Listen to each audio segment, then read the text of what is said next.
For over 20 years of One Piece, Shanks has been the king of doing more with less. He doesn't show up very often, but his every appearance shakes the world. From the moment he was introduced as Luffy's hero and role model, to that legendary clash with Whitebeard, to walking into Marineford and ending the war with nothing but his presence. Shanks has never needed constant panel time to prove his worth, but post-time skip, he's been on another level, forcing Green Bull to back off with pure Conqueror's Haki, one-shotting Useless Kid and erasing his entire crew from the face of the earth. And with his bold declaration that he too is going after the One Piece, Shanks is about to make the biggest move of his life, and the stage is set for him to prove once and for all why he might just be the single most important character in One Piece. But here's the thing, Shanks' entire life has been about balance. Not just personal balance between strength and restraint, which he perfectly exhibits, but he acts as the literal balance of the world itself. He's the only Yonko who stands with one foot in the old age and one foot in the new. He isn't a relic desperately holding on to the past like some of his contemporaries, and he isn't a reckless upstart chasing glory like many of the new generation either. Shanks exists in the space between those two extremes. He is a pirate by choice, with close relationships to many of the D-clan members, but by blood, he actually comes from one of the most important Celestial Dragon families. And if we look at his actions throughout the series, Shanks' moments always share one thing: the balance of the world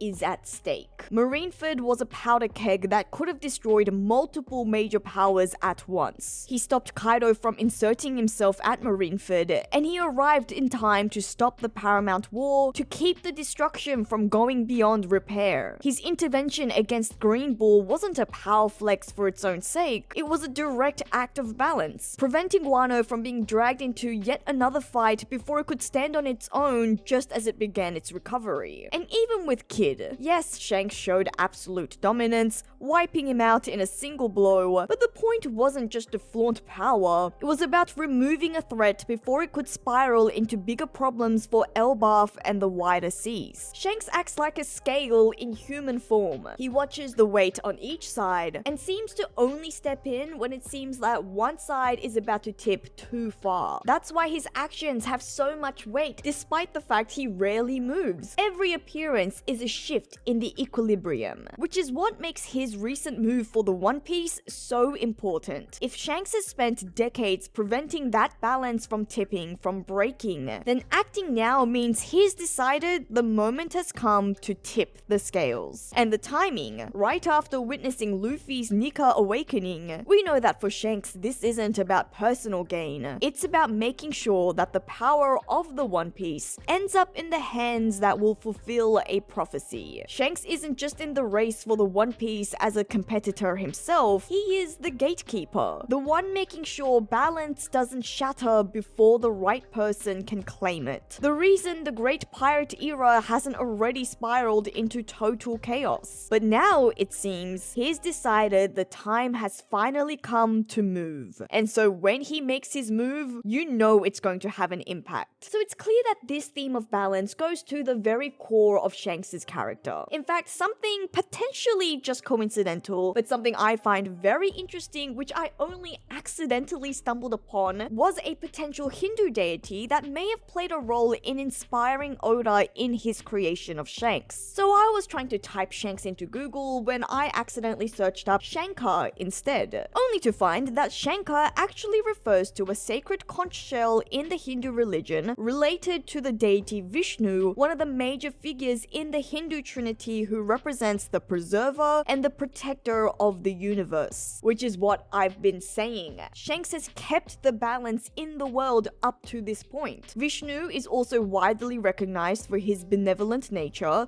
being kind-hearted and merciful, which is one of the first things we ever found out about Shanks in the very first chapter. And get this, Vishnu is also known for his various incarnations that he takes on to restore balance to the world. And maybe I'm reading too much into things, but it's hard to deny the connections. After all, even his crew, the Red Hair Pirates, are known as the most balanced pirate crew in the world. And if we look at the small small amount of details we actually have about its members, it's clear that in their case, balance isn't just about having evenly matched strength, it's about how each member complements the others so that there are no glaring weaknesses overall. Then Beckman is said to have the highest IQ in the East Blue. Lucky Roo might turn out to be the quickest shot in all of One Piece, with his inspiration being Lucky Luke, a fictional cowboy who can shoot faster than his own shadow. And speaking of shooting, Yasop is probably the world's best sniper. Each of his crew fills a role that keeps them ready for any scenario. When you consider that they're this balanced, and Shanks himself is one of the strongest characters in the series, it tells you everything you need to know about just how exceptional his crew really is in their respective specialties. And this same principle carried Shanks to the very top. When he became a Yonko, the other three, Whitebeard, Big Mom, and Kaido, were all veterans of the legendary Rocks Pirates. They had reputations forged in an era before Shanks was even born. Yet he earned an equal seat at the table among the legends. Something you can't achieve with plain raw power. That's stability,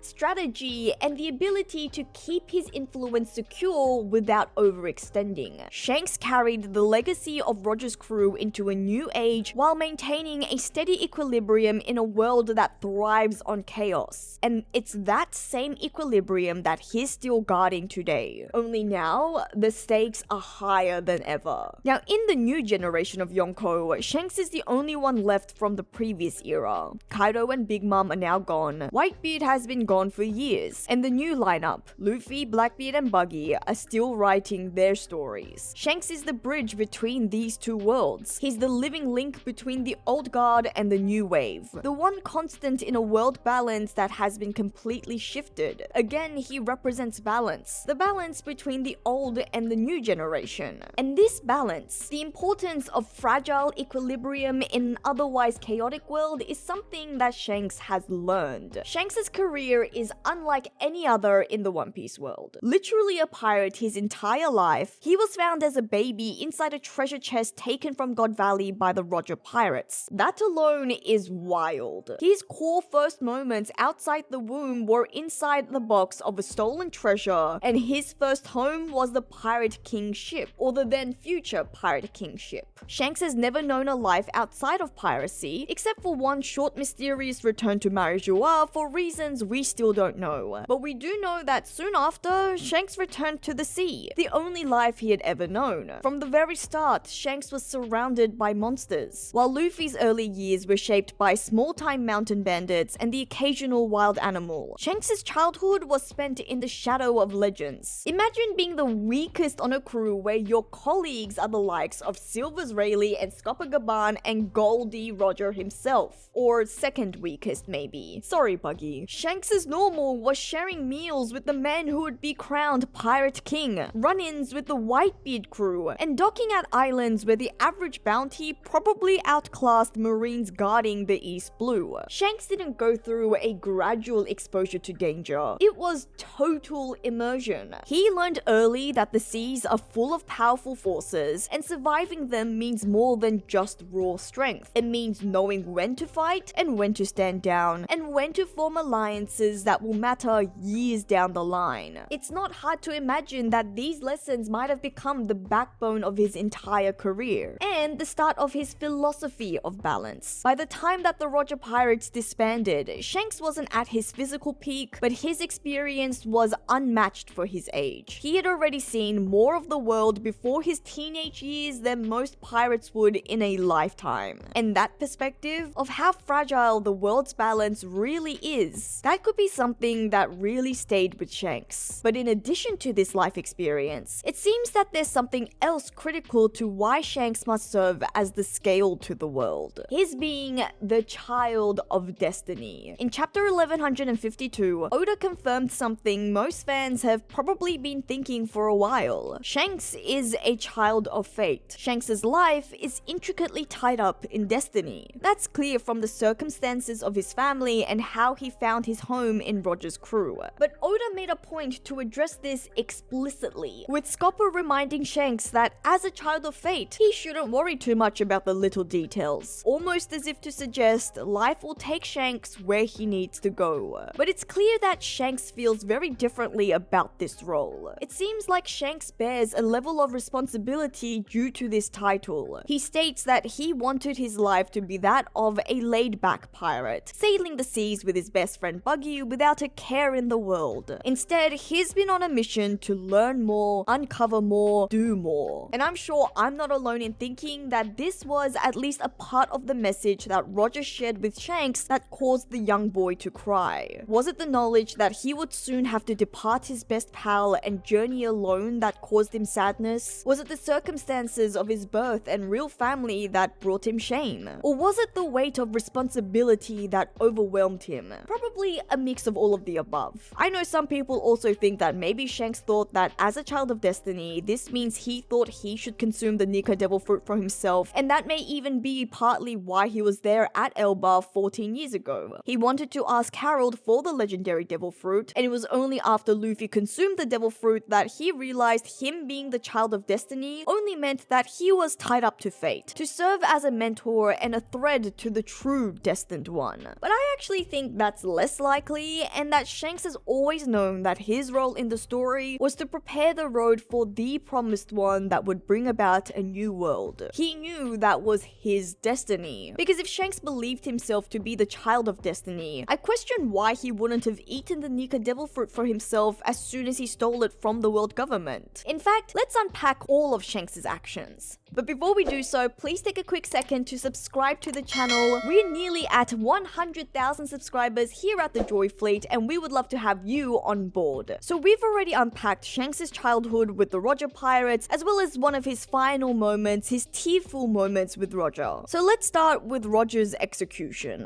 which is really the moment that Shanks' solo journey began. In chapter 1082, we see Shanks refuse to go after the One Piece straight away. He simply tells Buggy that he doesn't feel like going to Laugh-Tale, but that he would still like to be a pirate, and invites Buggy to join him, which greatly disappoints Buggy, who construes this to mean Shanks is not living up to his potential and is failing to follow in their beloved late captain's footsteps, which I think we know is a misunderstanding, because it's much more likely that Shanks just meant it wasn't yet time for him to go after the One Piece because that wasn't his destiny. Just like Roger, he knew that if he went to Laugh-Tale at that point, he would have been too early. What I find really intriguing though is why he didn't explain this to his best friend. In any case, we know that following this, Shanks steadily builds his name and his crew, recruiting the likes of Yasop. And between 24 to 14 years ago, Shanks visits Marijois, and supposedly this is when he meets his blood family, but then decides he prefers the pirate life. We also know that he meets Harold during this period, but they don't get to have a proper chat, so then he makes his way to Elbaf to warn Harold of some threat. Except then, Harold is mysteriously killed, and the legendary devil fruit of Elbaf gets stolen, and Loki is blamed for all of these misfortunes. It's also suggested that Scopper and Shanks arrived at the royal castle very soon after these events, and that they may have even had suspicions that Loki wasn't responsible for these acts of violence, but they weren't sure at that point. I do consider this quite interesting though, because I would imagine that whatever Shanks came to Elbaf to warn Harold about was of this nature. I even think that Shanks may have been at Marijois for a lot longer than we realize, and it was after learning of the world government's plans to attack Elbaf and steal the legendary devil fruit that's what caused Shanks to leave and warn King Harold. Because now that we know of Shanks' presence at Elbaf on that fateful day, it seems to confirm that Shanks' encounter with the Cypher Pole agents 13 years ago was by no accident. I would even go as far as to speculate that after that day at Elbaf, Shanks made it his #1 priority to find that legendary devil fruit. So then raising the question, once he did steal it back from the world government, why didn't he return it to Elbaf straight away to give it back to its rightful owners? Or alternatively, why didn't he consume it for himself? And this goes back to Shanks' belief in his destiny. He knew that it wasn't his destiny to eat the devil fruit for himself, himself. That's why he set up temporary base at East Blue for 1 year. A popular theory I find quite compelling is that Shanks was actually looking for Ace, his late captain's son, believing that Ace may be the promised one. It's also why he doesn't return the fruit to Elbaf. And then this goes back to Scopper's reminder. Shanks shouldn't sweat the small stuff. Yes, the devil fruit was initially under the protection of the Elbafian royal family, but then it got stolen. And if the devil fruit allowed itself to be stolen as a mythical Zoan devil fruit with a will of its own, one that had managed to evade the world government for centuries, then this was simply meant to be. A clear sign for Shanks that it was time for the devil fruit to come into play under the right person. Which is of course when he meets Luffy, and when Luffy consumes the devil fruit instead, alerting Shanks to the fact that it is in fact Luffy who is the chosen one, which may also be why he consciously allowed the Sea Devil to take his arm, the one marked by the abyss, severing all ties to his family and lineage, a symbolic act of betting his entire life on Luffy. And then we know that 6 years ago, Shanks captured Loki, returning the disgraced Prince of Elbaf back to the land of giants, which is now very puzzling, because by this point, Shanks would have known that Loki was not responsible for killing Harold as the Elbafians believe him to be. Shanks would have known for sure that those tragic events at Elbaf was part of the world government's sinister plan. After all, he was the one that stole back the devil fruit from the world government. Unless for some reason he thought that Loki was in cahoots with the world government, but I find that quite unlikely. So then, why does Shanks capture Loki, an innocent man? The only explanation that I have is that it's because Shanks knows that Loki is also part of a larger plan. He knows that Loki is also a child of fate whose destiny is part of a bigger picture, one that has Luffy at the center with supporting figures like himself, like Loki, to help Luffy overthrow the world. But 6 years ago, it's not yet time for Loki to be active yet, because Luffy isn't ready yet. And then all of Shanks' other actions from that point forward seems to support this. Shanks has made very careful, very calculated moves to ensure that Luffy could grow and develop to be where he needs to be to make a serious challenge for the One Piece, and then to achieve his goal. The One Piece being a mysterious stepping stone we know that is needed in order for Luffy to achieve his real goal after becoming Pirate King. And this is why Shanks tries to prevent the Marineford War, a dangerous battle he knew Luffy would get involved in given his brother Ace was in danger. When that fails with Whitebeard not heeding Shanks' warning about Blackbeard, Shanks then makes moves to ensure the war doesn't blow out of proportion. He prevents Kaido from joining in. He steps in to stop the war from continuing to an even bigger disaster, one that would have likely resulted in Luffy's death, who was catatonic, unresponsive, and unable to defend himself by this point. Meanwhile, Blackbeard threatened to gain too much power and reach unstoppable levels, while Luffy was not yet ready to counter Blackbeard as the yang to Blackbeard's yin, because there's that balance again.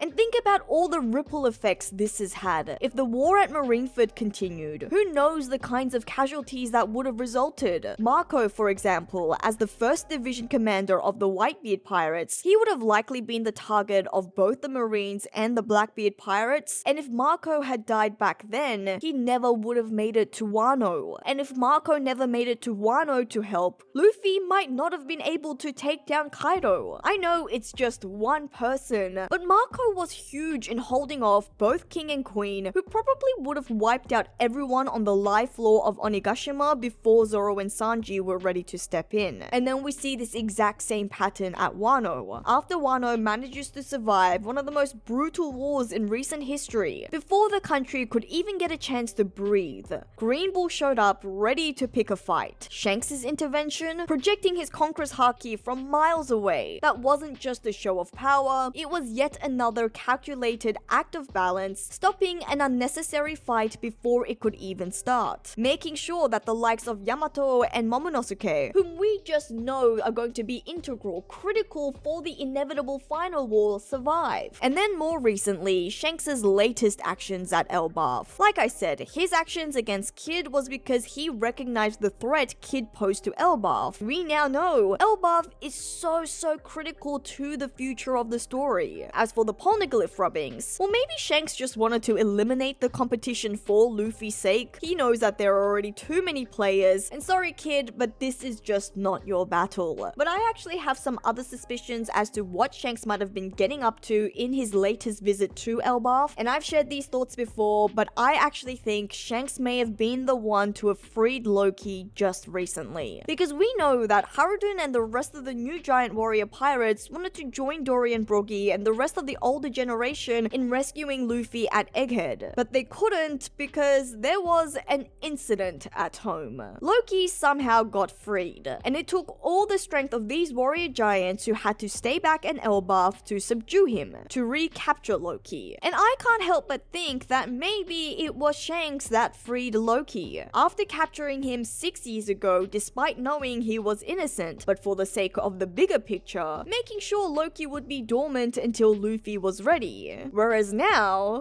Shanks knows that Luffy is ready. Luffy is a Yonko. He has awakened the powers of the Nika sun god, meaning it's also time for Loki to enter the picture. And you can watch this video here if you'd like to hear more as to why I think it was Shanks that freed Loki. But for the sake of this discussion, knowing that Shanks has played this balancing role for decades, his entire adult life centered around preparing the stage, well, now we know that that time has come. He has been quietly making sure no one faction gets too much too soon, so his decision to move towards the One Piece now means that the scales are already tipping, and he's decided that it's time to act. And what will that action be? Because at this point, I think it's fair to assume he won't be trying to claim the One Piece for himself, so perhaps his role is to be the final test, the last obstacle standing between the treasure and whoever he believes should inherit it. If he's been the gatekeeper all along, then his ultimate act might be to step aside at the critical moment, clearing the way for the future he has been quietly protecting. Similar to Scopper testing out Luffy at Elbaf. But that possibility raises another question, whether Shanks will survive to see that future. Because there's a poetic symmetry in the idea of him mirroring Roger's final act, not claiming the treasure for himself, but ensuring the world moves towards the right era even if it costs him his life. A death in that moment wouldn't just be the loss of a Yonko, it would be the deliberate passing of the torch, one last act of balance to keep the world from collapsing into the wrong hands. It might have even been part of what Roger whispered to Shanks to make him cry.